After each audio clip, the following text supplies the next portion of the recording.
Hello बच्चों, कैसे हैं आप लोग। आशा करती हूँ आप लोग जहाँ होंगे स्वस्थ होंगे और सुरक्षित होंगे। बच्चों, आज का यह वीडियो क्लास 1 विषय हिंदी चैप्टर 7 एक अनेक अर्थात वचन पे हैं। तो आइए हम लोग आज वचन जानते हैं। सबसे पहले हम लोग जानेंगे वचन। वचन किसे कहते हैं?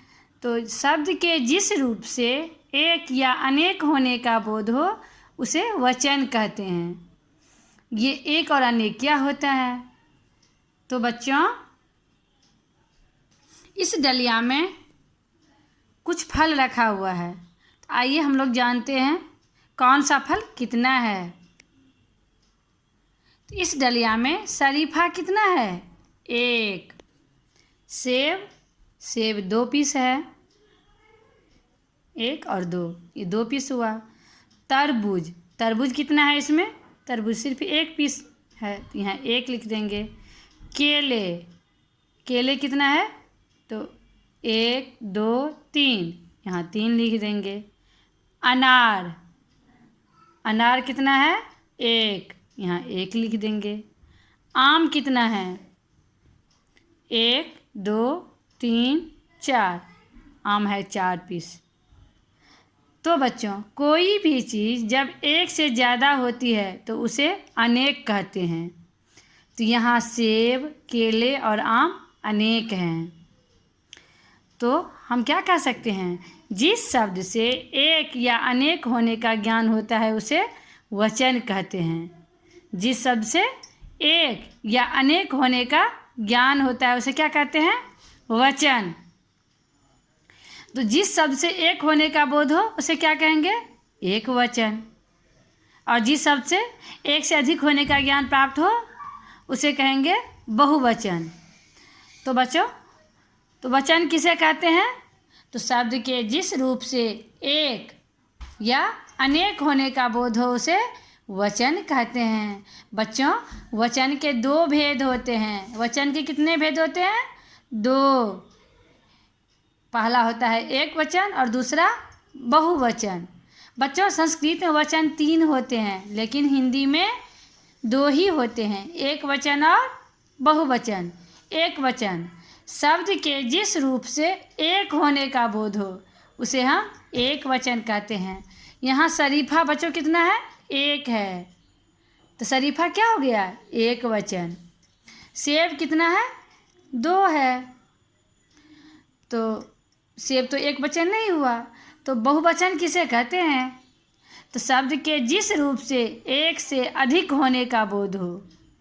शब्द के जिस रूप से एक से अधिक होने का बोध हो उसे क्या कहेंगे? बहुवचन।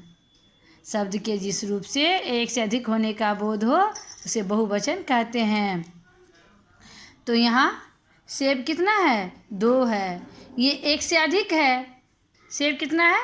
एक से अधिक है, तो ये हो गया बहुवचन। केले कितने हैं? 3 है, तो क्या हो जाएगा? बहुवचन। बच्चों, अगर केला बोलेंगे, केला का अर्थ क्या हुआ? केला सिर्फ 1 पीस है। अगर हम बोलेंगे केले अर्थात ये एक से ज़्यादा है। बच्चों, यहाँ कुछ एक और अनेक शब्द दिए गए हैं, वो हम लोग पढ़ के समझते हैं। तो आइए, ये हुआ एक और ये अनेक। तो बच्चों, छाता क्या है? 1, और छाते ये हो जाएगा अनेक। लड़का 1, अगर हम बोलेंगे वहाँ लड़का खड़ा है तो कितना लड़का खड़ा है? सिर्फ 1। और बोलेंगे लड़के का अर्थ होता है एक से ज़्यादा। तारा 1 हो गया और तारे अनेक हो गया। केला 1 और केले अनेक।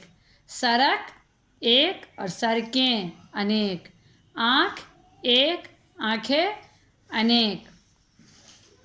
तितली 1, तितलियाँ अनेक।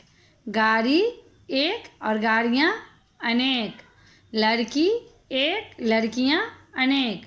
बकरी 1 और बकरियाँ अनेक। माला 1 और मालाएँ अनेक।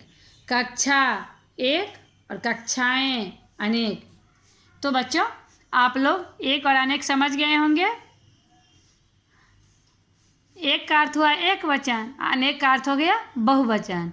तो जिस शब्द से एक होने का बोध हो उसे एक वचन कहते हैं, और जिस शब्द से एक से अधिक होने का बोध हो उसे बहुवचन कहते हैं।